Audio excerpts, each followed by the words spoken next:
पूरे भारत में एक वोट एक मूल्य होगा।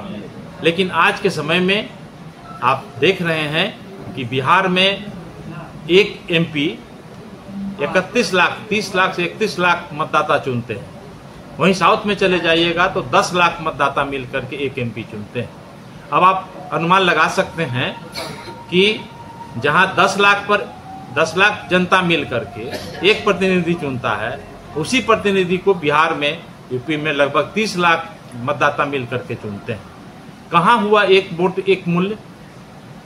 मौर्यध्वज एक्सप्रेस आप देख रहे हैं और अभी हमारे साथ राष्ट्रीय लोक मोर्चा पार्टी के प्रभारी प्रदेश अध्यक्ष, युवा प्रदेश अध्यक्ष और कार्यालय प्रभारी के साथ साथ जिला अध्यक्ष मुजफ्फरपुर और तमाम जिला के लोग भी पहुंचे हुए हैं यहाँ। और लगभग हमको लग रहा है कि 12 जिला से लोग यहाँ पहुंचे हैं मुजफ्फरपुर में, जो कि प्रस्तावित 8 जून 2025 को संवैधानिक अधिकार और परिसीमन सुधार जिसको लेकर के चर्चाएं जो अभी चल रही है कि इसको लेकर आप लोग महारैली की तैयारी कर रहे हैं। हमारे साथ मदन चौधरी जी हैं, प्रदेश के अध्यक्ष हैं, प्रभारी अध्यक्ष हैं। क्या कहेंगे सर आज के इस तैयारी को लेकर के, जिस प्रकार से मुजफ्फरपुर में बैठक हुई, बहुत बड़ी रैलियों को लेकर के तैयारी जिस प्रकार से है कि कितने मतलब महत्वपूर्ण है ये रैली आम लोगों के, चूंकि आप परिसीमन सुधार की भी इसमें बात कर रहे हैं, आप पार्टी के स्तर से क्या कहेंगे? देखिए, ऐसे हमारी पार्टी राष्ट्रीय लोक मोर्चा, इसके पूर्व राष्ट्रीय लोक समता पार्टी जिसके राष्ट्रीय अध्यक्ष आदरणीय उपेंद्र कुशवाहा जी हैं, हमेशा से विभिन्न और नए मुद्दों पर जन समस्याओं के लिए सड़क पर उतर करके संघर्ष करते रहे हैं।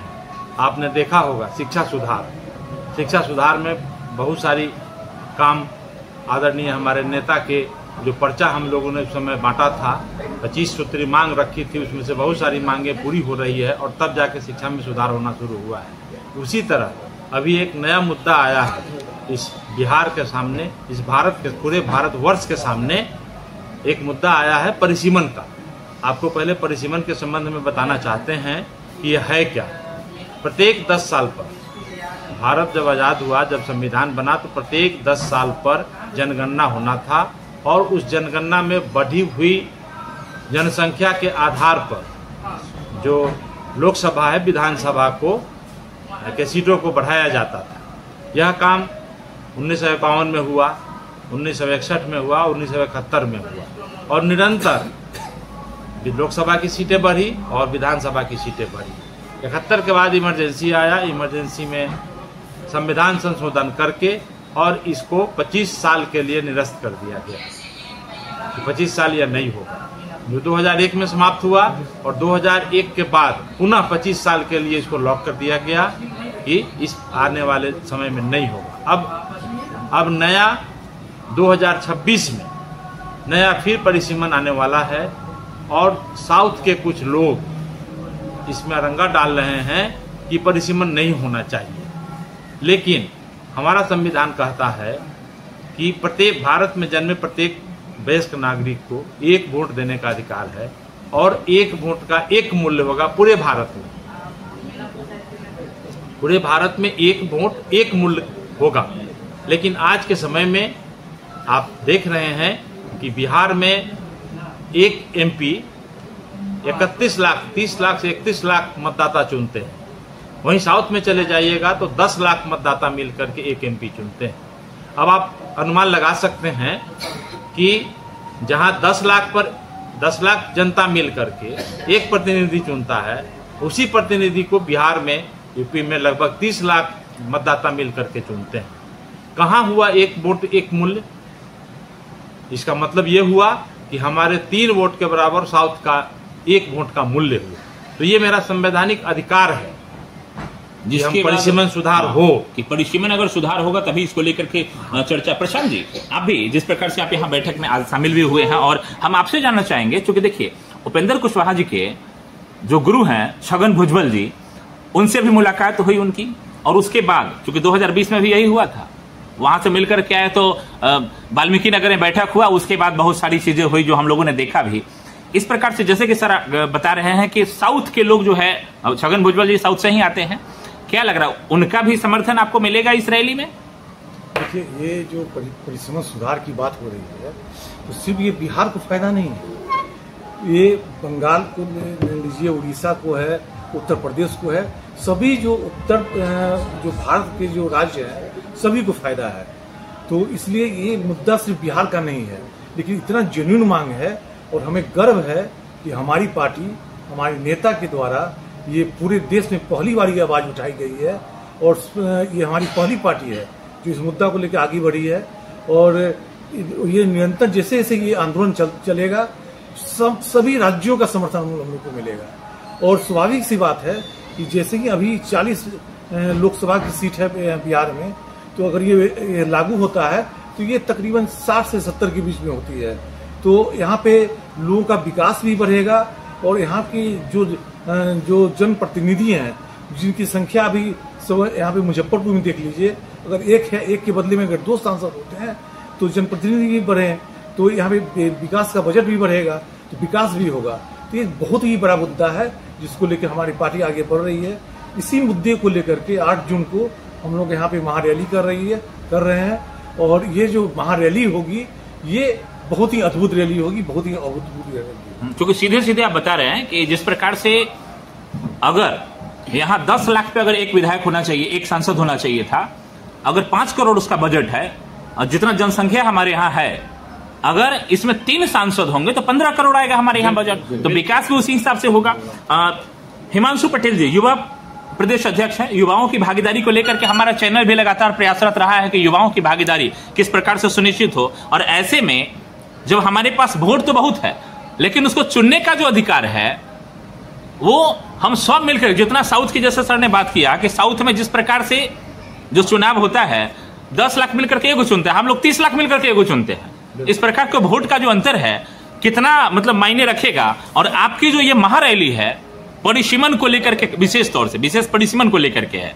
हालांकि इसमें पहले से भी आप लोगों का कई मांग था, हम लोगों ने अपने चैनल से दिखाया कि आप लोग वाल्मीकि नगर में जो सूत्र आप लोग बनाए थे उसमें 1-2 सूत्र तो आप लोगों का फैक्ट बैठा जो केंद्र से लागू भी हुआ है और केंद्र ने उसको माना भी है और कहा कि नहीं वास्तव में। और ये भी जो है पूर्ण रूपेण हमको लग रहा है कि आप लोग अगर इस रैली के माध्यम से बहुत बेहतर प्रयास करेंगे, सरकार के ऊपर अगर दबाव बनेगा तो मानने के लिए विवश होना पड़ेगा। क्या कहेंगे हिमांशु सर, कैसे देखते हैं इस मुद्दा को आप? सबसे पहले आपके चैनल के माध्यम से जितने भी दर्शक देख रहे हैं सभी को राष्ट्रीय लोक मोर्चा के राष्ट्रीय अध्यक्ष उपेंद्र कुशवाहा की ओर से बहुत बहुत धन्यवाद। देखिए, उपेंद्र कुशवाहा आज से नहीं, जब से उपेंद्र कुशवाहा इस बिहार की धरती पर राजनीति कर रहे हैं तब से जो समाज में अंतिम पायदान पर खड़े लोग हों या नौजवान हो या समाज के सभी वर्गों का जो व्यापक मुद्दा होता है उस मुद्दा को लेकर ये सत्ता में रहते हैं तब भी उठाते हैं और सड़क पर रहते हैं तब भी उठाते हैं। जब ये भारत सरकार के शिक्षा मंत्री थे तब इन्होंने शिक्षा व्यवस्था के बारे में शिक्षा सुधार आंदोलन चलाया, कॉलेजियम सिस्टम के बारे में इन्होंने पार्लियामेंट से में गरज के बोला, सड़क पर भी गरज के बोले, हम लोगों ने हल्ला बोल दरवाजा खोल अभियान चलाया। अभी एक मामला आया कि चूंकि बाबा साहब अम्बेडकर ने जो हमको संविधान दिया है उसमें जो हमको अधिकार दिया है कि प्रत्येक 10 साल पर जो भारत का जो परिसीमन है, चाहे लोकसभा का चुनाव हो या विधानसभा का चुनाव हो, प्रत्येक 10 साल पर समीक्षा होनी है और जनसंख्या के आधार पर सीट की संख्या को बढ़ाया जाएगा। तो उस समय जनसंख्या, चूंकि साउथ का जनसंख्या रेशियो ज़्यादा था 71 के पहले तक, तो उनको ज़्यादा थोड़ा संख्या हो गया। 71 में इस पर रोक लग गया 25 वर्षों के लिए, फिर 2001 में रोक लग गया। तो अब हमारा जब जो उत्तर भारत जो हिंदी भाषी राज्य है, जब इनका जनसंख्या का रेशियो बढ़ा और हमारा अधिकार का जब बात आया तो फिर से कुछ लोग दक्षिण भारत के जो खास करके तमिलनाडु, आंध्रा के, कर्नाटक के लोग विरोध कर रहे हैं कि नहीं इसको फिर बढ़ा दिया जाए। तो हम लोग इसका पुरजोर विरोध करते हैं कि नहीं, बाबा साहब अम्बेडकर ने हमको जो अधिकार दिया प्रत्येक 10 साल पर इसकी समीक्षा होनी चाहिए और फिर से नए परिसीमन होनी चाहिए। देखिए, परिसीमन होने से लाभ क्या होगा? एक तो है कि देश का बहुत बड़ा आबादी है SC/ST, तो जब सीटों की संख्या बढ़ेगी, अभी प्रशांत पंकज जी और हमारे प्रदेश अध्यक्ष जी बता रहे थे, जब सीटों की संख्या बढ़ेगी तो उसमें SC/ST का भी भागीदारी बढ़ेगी। SC/ST की भागीदारी बढ़ेगी, जब सीट बढ़ेगा तो सिस्टम बढ़ाना पड़ेगा, सिस्टम बढ़ाना पड़ेगा तो उसमें नए लोगों को रोजगार देने की बात आएगा, तो उसमें बहुत सारे नौजवानों को रोजगार भी मिलेगा। तो ये परिसीमन का जब सुधार होगा तो इसमें नौजवानों को भी लाभ होगा, SC/ST वर्ग को खास लाभ होगा और जो है एक सांसद को 5 साल में, आप सोच सकते हैं कि एक सांसद को 5 साल में 25 करोड़ रुपया मिलता है। अगर बिहार में भी 60 सांसद हो जाएंगे तो कितना बजट बढ़ जाएगा बिहार का। तो इस तरह से हम माननीय नेता उपेंद्र कुशवाहा जी अभी पूरे हिंदुस्तान में पहला नेता है, खास करके हिंदी भाषी राज्य में, जिन्होंने मजबूती के साथ इस मुद्दा को पार्लियामेंट में उठाया है, अब सड़क को उठाने का काम कर रहे हैं। उपेंद्र कुशवाहा जी की पहचान वैसे नेता में है कि जो मुद्दों के साथ समझौता नहीं करते हैं। सत्ता में रहे तब वही मुद्दा, सत्ता में नहीं रहे तो वही मुद्दा। जब तक उस मुद्दा का समाधान नहीं निकलता है तब तक उपेंद्र कुशवाहा जी उस मुद्दा को उठाते रहते हैं। जहां तक आपने सवाल किया वाल्मीकि नगर का, 1 मिनट, तो उपेंद्र कुशवाहा जी शुरू से ही, आज से नहीं, जब भारत सरकार में मंत्री थे उस समय से ही वो कह रहे थे कि राष्ट्रीय स्तर पर जातीय जनगणना होनी चाहिए। हम लोगों ने संयोग से कुछ दिन पहले उसको प्रस्ताव के रूप में पारित किया वाल्मीकि नगर में, और 2 दिन के बाद भारत सरकार के लोकप्रिय प्रधानमंत्री श्री नरेंद्र मोदी जी ने उस पर विचार किया और घोषणा किया कि राष्ट्रीय स्तर पर जातीय जनगणना होगी। इसलिए हम पार्टी की ओर से उनको आभार भी प्रकट करते हैं कि आपने उपेंद्र कुशवाहा का जो संकल्प था उस संकल्प को आपने मानने का काम किया है। प्रधानमंत्री जी, आपको बहुत बहुत धन्यवाद। जी, जिस प्रकार से इमरजेंसी लगा 71 में और उसके बाद 25 साल पुनः 25 साल एक्सटेंड किया गया और अभी तक हम लोग इसी एक्सटेंड में लगे हुए हैं।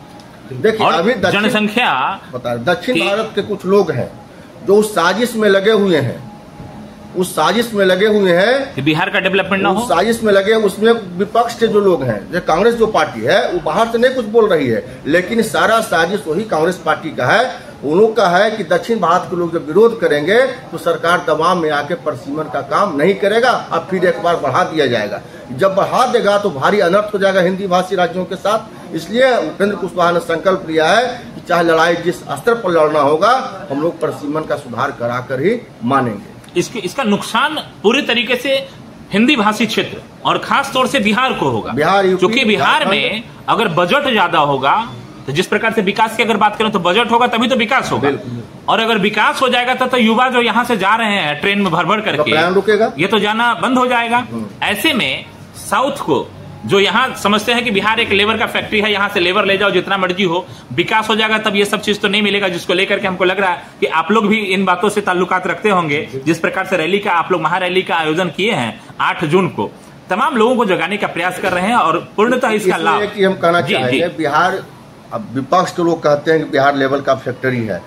20 वर्षों के शासनकाल में आदरणीय मुख्यमंत्री जी ने बहुत काम किया है बिहार के इंफ्रास्ट्रक्चर में और बहुत कोशिश किया है बिहार को पटरी पर लाने में। माननीय मुख्यमंत्री जी जब बिहार के कुर्सी पर बैठे थे मुख्यमंत्री के रूप में, तो इनको कैसा बिहार मिला था? ICU में गया हुआ बिहार मिला था। जिस बिहार में उद्योग के नाम पर अपहरण का उद्योग था, जिस बिहार में क्या था, दिन दहाड़े चोरी डकैती लूट होता था, जिस बिहार में CM हाउस में फिरौती की रकम तय होती थी, जिस बिहार में मैंने मुख्यमंत्री के इर्द गिर्द के लोग चिरहरण का उद्योग चलाते थे, तो वैसा बिहार नीतीश कुमार जी के हाथ में मिला था। उस बिहार को नीतीश कुमार ने बहुत मेहनत करके संभाला है और उस बिहार की सत्ता में नीतीश कुमार को लाने में उपेंद्र कुशवाहा जी का भी बहुत बड़ा योगदान रहा है। जब राबड़ी देवी जी बिहार के मुख्यमंत्री थी तो उपेंद्र कुशवाहा जी बिहार विधानसभा में विपक्ष के नेता थे और काफी कड़ा मेहनत के बाद उन्होंने बिहार में सत्ता का परिवर्तन किया था जनता के सहयोग से। इसलिए बिहार में अभी भी कुछ बाकी काम है जिसको NDA की सरकार कोशिश कर रही है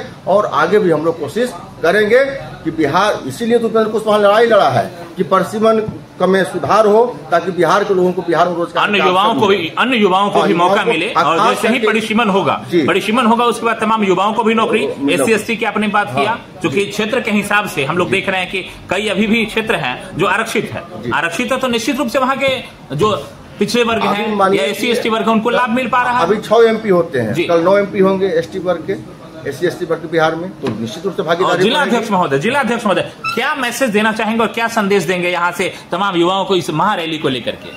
देखिए, ये महारैली जो है ये पूरे देश में एक मैसेज छोड़ेगा, क्योंकि यहाँ पे हम लोग काफी मतलब मेहनत से और इस रैली को पूरा एक इस तरह का रैली बनाना चाहते हैं जिसमें कि लगे कि हाँ मतलब इसमें लोगों का कितना उत्साह है, कितना जुनून है, क्योंकि सभी लोगों के लाभ के लिए ये, चूंकि किसी पार्टिकुलर नहीं, ये हमारी पार्टी उठा रही है, लेकिन इससे आम आवाम को जो है इसका बेनिफिट मिलने वाला है। इसमें सभी लोग काफी जुनून के साथ है इसमें भाग लेंगे और अभूतपूर्व रैली होगी। जी बहुत बहुत धन्यवाद रामेश्वर सिंह कुशवाहा जी, जिला अध्यक्ष महोदय, कि आप हमारे चैनल से बातचीत किए। और सबसे महत्वपूर्ण कि मदन चौधरी जी प्रभारी प्रदेश अध्यक्ष हैं और लगातार ये भी इस महाअभियान को, हमको लग रहा है कि यहाँ के बिहार के युवाओं को किस प्रकार से आगे बढ़ाया जाए, जिसको लेकर के प्रयासरत हैं। एक मैसेज सर क्या छोड़ना चाहेंगे इस महारैली को लेकर के, जरा एक मैसेज। देखिए, इस रैली को लेकर के हमारी पार्टी यही मैसेज देना चाहती है कि परिसीमन के सवाल पे सभी लोग एकजुट हों, क्योंकि ये अपने अधिकार की लड़ाई है। जब तक हम इसमें सुधार के लिए लड़ाई नहीं लड़ेंगे, मुझे लगता है कि इसका फायदा नहीं होगा। इसलिए सभी दल के लोगों से आग्रह है कि इस परिसीमन सुधार रैली के लिए और एक माहौल बनाएं ताकि परिसीमन हो सके। जी बहुत बहुत धन्यवाद मदन जी आपका। और महत्वपूर्ण ये कि जैसा कि आप लोग मैसेज यहाँ से देने का प्रयास कर रहे हैं, उम्मीद करते हैं कि तमाम युवा जो हैं उनको बहुत बेहतर लाभ मिलने वाला है। और बिहार के युवा और अन्य राज्य जो लोग इसका विरोध कर रहे हैं, उनका अपना स्वार्थ पीछे छुपा हुआ है, जिसको लेकर के मुख्य रूप से यहाँ युवा जुड़ेंगे भी। और जिस प्रकार की रैली का संदेश यहाँ से मुजफ्फरपुर में 8 जून 2025 को यहाँ से जो निकल करके जाएगा, पूरे बिहार में एक महा आंदोलन पैदा करने का ये काम करेगा। और इसके तहत काफी सारे सुधार हम लोगों को देखने को मिला। बहुत बहुत धन्यवाद आप तमाम लोगों का, हमारे चैनल के माध्यम से जुड़े तमाम दर्शकों को बहुत बहुत धन्यवाद। उम्मीद करते हैं कि इस सुधार में तमाम बिहार वासियों को इसका बेहतर लाभ मिल पाएगा। बहुत बहुत धन्यवाद।